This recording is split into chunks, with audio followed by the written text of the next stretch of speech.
आज का हमारा टाइप 3, ये सब बेसिक चीज़ें हैं, ठीक है, जो बहुत सारे लोग से नहीं बन रहा होगा, तो मैं उन सब के लिए बना रहा हूँ। और जिसको आता है वो भी एक बार देख लें, हो सकता है वो दूसरे तरीके से बनाते हो, लॉन्ग मेथड से बनाते हो, मैं यहाँ पे शॉर्टकट बनाने की कोशिश कर रहा हूँ। देखिए 3a अनुपात 4b अनुपात 5c, ठीक है, ये अगर दिया है तो हमको बताना है कि a b c का अनुपात क्या होगा, ठीक है।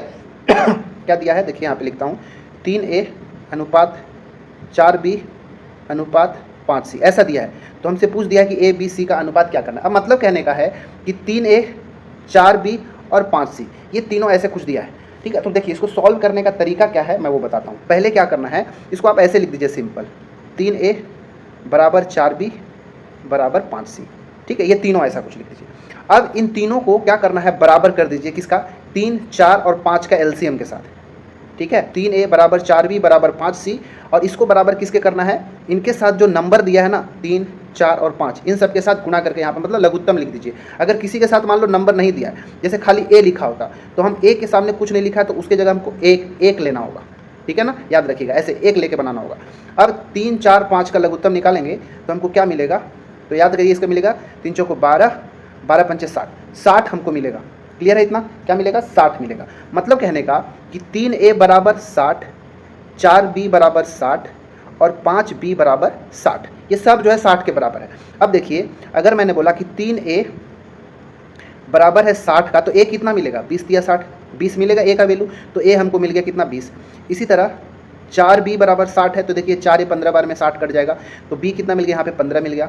और फिर लास्ट में 5c बराबर मिल गया 60, ये भी 12 बार में कट जाएगा, तो c मिल गया कितना, 12, यहाँ पे a मिल गया कितना, 15, ये 15 है ना, ठीक है, 15 चौके 60 और यहाँ पे 20। मतलब आप a b c का अनुपात यहाँ पे आप आसानी से बता पाएंगे कि a b c का अनुपात कितना मिले, तो a मिला 20 तो हो गया 20, b मिला 15 तो हो गया 15 और c मिला 12 तो हो गया 12। तो 20, 15, 12 इसका हमारा राइट आंसर होगा, जो कि ऑप्शन नंबर सी है, ठीक है। उम्मीद है आपको ये समझ में आया होगा अच्छे से। तो नहीं आया होगा तो एक बार फिर से वीडियो को पॉज करें और समझने की कोशिश करें।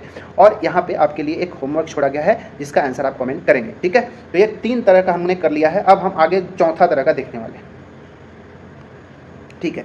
अब यहाँ पे मिलेगा टाइप नंबर 4, ठीक है, जो कि बहुत ज़्यादा इंपॉर्टेंट है, ठीक है।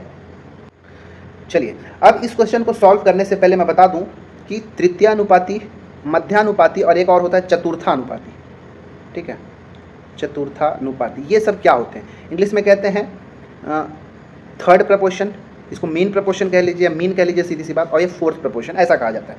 तो ये तीनों होता क्या है, तो ऐसे समझिएगा।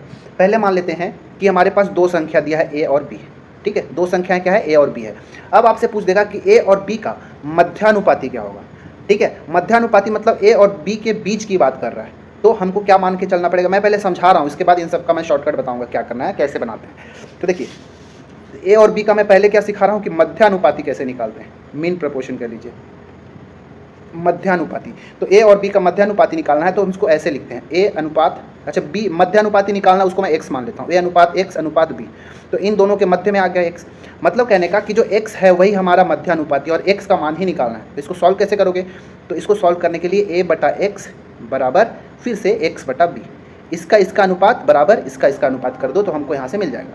अब इसको कैसे क्रॉस मल्टीप्लाई करो, तो x और x का मल्टीप्लाई हो जाएगा x स्क्वायर, और a और b का मल्टीप्लाई हो जाएगा क्या, a b, ठीक है। अब यहाँ पे स्क्वायर जब हटाओगे तो हमको क्या मिलेगा, रूट a b। मतलब जब कभी भी आपसे 2 संख्याओं का मध्यानुपाती मिलेगा, पूछेगा, तो उन दोनों संख्याओं का मल्टीप्लाई करके, गुना करके उसका वर्गमूल निकाल दीजिए तो उसका मध्यानुपाती मिल जाएगा। पहला बात, जब मध्यानुपाती सीख लिए तो अब सीखिए क्या, तृतीयानुपाती, थर्ड प्रपोर्शन। तो कुछ नहीं, जो यहाँ पे दिया है उसी के अकॉर्डिंग चलता है, जैसे a और b दे दिया। अब इसका तृतीयानुपाती, तृतीयानुपाती मतलब क्या, तीसरे नंबर की बात कर रहा है, तो इसको कैसे लिखोगे, तो a अनुपात b अनुपात x। देखिए तीसरे नंबर पे मैंने x लिखा है, तो तीसरी संख्या जो हमारा तृतीयानुपाती है वो x है और x का मान निकालना है यहाँ पे। तो फिर से वही काम हमको करना है, कैसे, तो फिर से रेशियो बनाइए, a बटा b बराबर b बटा x। क्लियर है इतना। अब मतलब यहाँ से हमको x का वैल्यू ही निकालना है, तो x का वैल्यू कैसे, फिर से क्रॉस मल्टीप्लाई करते हैं, तो x और a का मल्टीप्लाई हो गया x इंटू a बराबर b और b का इंटू क्या हो गया, b स्क्वायर। अब यहाँ से x निकालना था तो x बराबर क्या हो जाएगा, ये इंटू में है, गुना में है, तो भाग में आ जाएगा, तो b स्क्वायर बटा a। ये वाला जो तरीका है ये क्या मिला हमको, तृतीयानुपाती निकालने को मिल गया। तो तृतीयानुपाती कैसे निकालना है कि जो दूसरी संख्या होगा उसका स्क्वायर करके और पहली वाली संख्या से भाग दे दीजिए, तो हमको क्या मिल जाएगा, तृतीयानुपाती मिल जाएगा। और चौथा चीज़ आपको सीखना है क्या, चतुर्थानुपाती, फोर्थ प्रपोर्शन। ठीक है, चतुर्थानुपाती या फिर फोर्थ प्रोपोर्शन। फोर्थ प्रोपोर्शन का मतलब समझ में आ रहा होगा कि चौथे नंबर का हमको निकालना है, मतलब 3 दिया हुआ होगा, चौथे नंबर का निकालने को पूछ देगा। तो चलिए हम बनाते हैं, तो 3 मान लेते हैं A B C, चौथा नहीं दिया तो उसको x मान लेते हैं और x निकालना है। मतलब अगर इसको अनुपात के रूप में लिखा जाए तो A अनुपात B फिर समानुपात C अनुपात D, यहीं पे आप प्रोपोर्शन आ जाता है। दो अनुपात का भी जो अनुपात होता है वही समानुपात कहलाता है, ठीक है। तो ये दोनों का अनुपात बराबर इन दोनों का अनुपात, x का मान यहाँ पे निकालना है। तो फिर से वही इसको हम लिख देते हैं A बटा B बराबर C बटा x। अब x का वैल्यू निकालना है, तो x कैसे निकालेंगे भाई, तो फिर से तिर्यक गुणा करोगे x और a का, तो a इंटू एक्स बराबर b और c का गुणा कर दिए तो b इंटू सी। अब x का वैल्यू क्या होगा, तो यहाँ पे a नीचे चला जाएगा, मतलब b इंटू सी बटा a। यहाँ से ये फॉर्मूले का यूज़ करके हम चतुर्थानुपाती निकालेंगे, ठीक है। तो ये इतना समझ में आना चाहिए, इसको आप नोट डाउन कर लें, स्क्रीनशॉट ले लें या बहुत अच्छे से इसको नोट करके रखिए, ठीक है ना। अब देखिए इन सब का यूज़ करके डायरेक्ट फॉर्मूला याद करना भी नहीं है तो कोई दिक्कत नहीं है, कितना याद रखेंगे, परंतु बनाने का तरीका भी ऐसे ही होगा, ठीक है। हम अनुपात बना के बता देंगे। अब हम क्वेश्चन की ओर समझते हैं। क्वेश्चन क्या है कि दो संख्या दिया है 3 और 12, इन 3 और 12 का तृतीयानुपाती और मध्यानुपाती के बीच का अनुपात पूछा है। मतलब पहले तो आपको तृतीयानुपाती निकालना है, फिर मध्यानुपाती निकालना है और उन दोनों का भी अनुपात निकाल देना है। तो चलिए अब हम शुरू करते हैं, ठीक है। उम्मीद है आप नोट करते चल रहे हैं या फिर इसका स्क्रीनशॉट ले लेंगे, ठीक है। तो मैं पहले इसको इरेज करता हूँ, ठीक है। चलिए अब सॉल्व करते हैं। तो पहले हम तृतीयानुपाती निकालते हैं, तृतीयानुपाती मतलब थर्ड प्रोपोर्शन। चलिए कैसे, तो 3 और 12 दिया है, तीसरा वाला निकालना तो ये x मानना पड़ेगा। मतलब क्या कि 3 अनुपात 12 फिर समानुपात 12 अनुपात x, ऐसे ही करना पड़ेगा। रिपीट जो बीच वाला होगा वो हमेशा रिपीट होगा, याद रखिएगा। चाहे अगर बीच में x होता तो x का रिपीटेशन होता।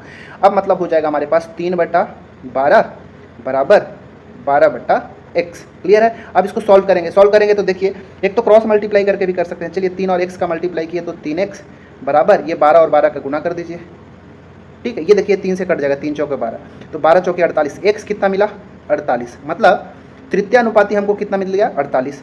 अब हमको मध्यानुपाती निकालना है, 3 और 12 का ही मध्यानुपाती। तो 3 और 12 का मध्यानुपाती कैसे निकाला जाएगा, 3 बीच में x लिखना पड़ेगा क्योंकि मध्य वाला निकालना है। अनुपात बनाएंगे तो 3 अनुपात x समानुपात x अनुपात 12, ठीक है। मतलब 3 बटा x बराबर x बटा 12। अब क्रॉस मल्टीप्लाई किए तो x 2 बार है तो x स्क्वायर बराबर 12 तिया 36, स्क्वायर हटाओगे तो इधर रूट ओवर 36 हो जाएगा और 36 का स्क्वायर रूट कितना हो जाएगा, वर्गमूल 6। मतलब मध्यानुपाती कितना मिल गया हमको 6। अब हमसे इन दोनों का ही अनुपात पूछा है। तृतीयानुपाती कितना था 48, मध्यानुपाती कितना है 6। अब इन दोनों का अनुपात निकालिए, तो काटिए इसको, 6 एकम 6, 6 अट्ठे 48, मतलब 8 और 1 हमको इसका अनुपात मिला, जो कि राइट आंसर होगा, ठीक है। तो इसलिए इसका आंसर क्या होगा, ऑप्शन नंबर 1। तो ये था हमारा टाइप नंबर 4, और इसको कैसे करते हैं सॉल्व ये आपके लिए था। और नीचे जो ये दिया गया है वो है आपके लिए होमवर्क, जिसका आंसर आप कमेंट में बना के करेंगे, ठीक है।